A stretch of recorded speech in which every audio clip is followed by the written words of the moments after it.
এক্ষুনি আমাদেরকে শেল্টার বানাতে। আমরা এখন দাঁড়িয়ে আছি একটা নির্জন আইল্যান্ড।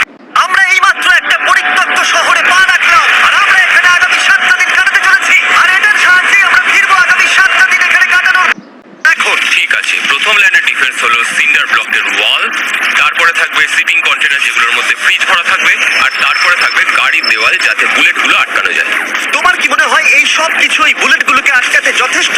হ্যাঁ, যথেষ্ট হবে। ঠিক আছে, কিন্তু এখনো সব কিছুই হয়নি। তোমার শুরু করা উচিত। তাই ব্লেক সঙ্গে সঙ্গে 3টে স্টোরেতে গেল, আর আমি ওকে আমার ক্রেডিট কার্ডটা দিয়েছিলাম, আর ও প্রায় $78,000 জিনিসপত্র কিনলো। আর আমি তোমাদের একেবারেই বোর করতে চাই না বলে এই অংশটা কেটে দিচ্ছি। ও এখন যা পেয়েছে সেগুলো দিয়ে ওর কাজটা শুরু করলো। ও মাই গড, আমি বিশ্বাস করতে পারছি না, এত কিছু কিনেছি কিন্তু তারপরে এখন অনেক কিছু আসে। এখানে ওয়াটার ট্রাক আছে, কিছু জাঙ্কার্স এনেছে, আর এখানে একটা কনেক্স ক্রেট রয়েছে।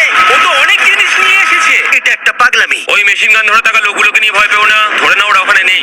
হ্যাঁ, সত্যি কথা বলতে আমি নিজেও জানি না ওরা ওখানে কি করছে। 5 ঘন্টা কেটে গেছে, আর ও একদম সামনে স্টোরেজ কন্টেনারটা রাখছে 10,000 বুলেটের এগেনস্টে। এই তো, খুব ভালো খুব ভালো। আরেকটু। তোমার কি মনে হয় শিপিং কন্টেনারগুলো বুলেটগুলোকে আটকে দেবে? একদমই নয়। তাহলে ও বিপদের মধ্যে আছে। হ্যাঁ, খুবই খারাপ হতে চলেছে। 6 ঘন্টা কেটে গেছে। তোমার কাজ এখন কেমন চলছে? খুব ভালো চলছে। তুমি শিওর? যতক্ষণ না কন্টেনারটা নামছিল আমি শিওর হতে পারছিলাম না, কিন্তু এখন আমি শিওর। আমি ওদেরকে জিজ্ঞাসা করলাম এগুলো কি বুলেটকে আটকাতে পারবে, আর ওরা বলল না। আর ওর আমার কথা শোনার পরে মাথা খারাপ হয়ে গেল। ও সারা রাত জেগে কাজ করলো। এদিকে এসো মিস্টার রেলরোড টাইস। খুব ভালো খুব ভালো, এই তো কাজ খুব ভালো হয়ে গেছে। এমনকি সকাল হয়ে গেলেও ও ওর ডিফেন্সকে আপডেট করে যাচ্ছিল। ভাই, ও স্টোরেজ কন্টেনারের মধ্যে একটা ভ্যান আর বড় টিউব ঢুকিয়ে দিল। আর আমি এসে এই সব কিছু দেখার পরে খুবই ইমপ্রেসড হয়েছিলাম। আমাকে বলো তুমি কি কি করেছো?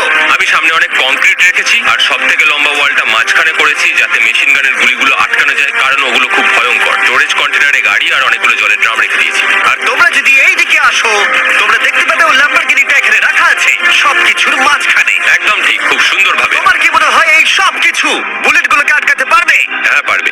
আমার মনে হয় তোমার জেতার সুযোগ মাত্র 50%। আমি যতটা সম্ভব চেষ্টা করেছি। তো আর ওরা 10,000 রাউন্ড গুলি ছোড়ার আগে আমার সাথে ল্যাম্বোর কাছে চলো। তুমি শুধু এই ল্যাম্বোটার জন্যই কম্পিট করছো না, তার সাথে $1,00,000 আছে। কি? হ্যাঁ, সত্যি। এটা তো জানাই ছিল না। এটা ইন্স্যুরেন্সের জন্য যথেষ্ট হবে।